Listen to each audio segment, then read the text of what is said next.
Alicia Gray's moment with the crowd was supposed to be a footnote, a blink and duel must sit moment in a tense playoff battle. Instead, it became one of the strangest sagas of the WNBA postseason. In the middle of a must-win game against the Indiana Fever, Gray turned toward the stands, pointed at a group of fans, and motioned for security. On live television, viewers saw it unfold in real time. The cameras caught the confusion, the fans rising reluctantly as staff escorted them out, and the sudden shift in atmosphere. For a few minutes, the storyline wasn't about the Fever's fight to stay alive in the playoffs. It was about a confrontation between a player and the paying public. But like so many things that spiral out of control, the truth unraveled quickly, and by the end of the night, it wasn't Gray who looked like the victim, it was Indiana Fever fans who walked away with vindication. The incident started with nothing more than what witnesses described as light heckling.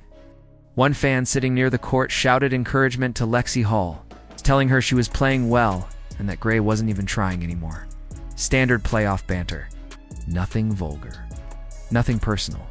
Just the kind of jab athletes have heard since the beginning of competitive sports. But instead of brushing it off or using it as motivation, Gray reacted with visible frustration. She signaled to security, and moments later, the fans were ushered out, leaving the rest of the arena buzzing with questions. What exactly had been said? Why were fans being removed during a playoff game?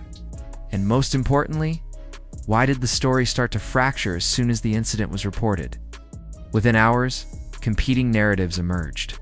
Some claimed the fans had crossed a line. Others insisted it was simply noise blown out of proportion.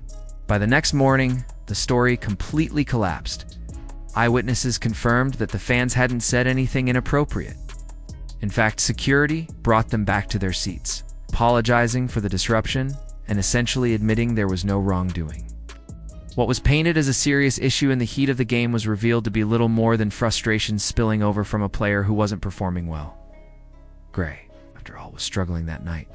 Shots weren't falling, momentum was slipping, and Atlanta as a team looked out of sync. Instead of digging in, she seemed to latch on to a distraction. But the move backfired spectacularly. The optics were brutal.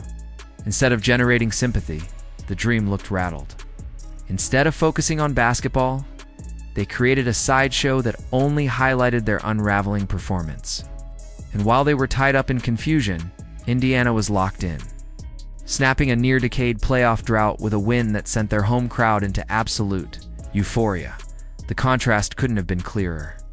On one side, Atlanta was scrambling to spin a story, trying to redirect attention toward phantom disrespect from the stands. On the other, Indiana was writing history, controlling the floor, improving their resilience without multiple starters. As fans said afterward, one side was pointing at the crowd while the other was pointing at the scoreboard.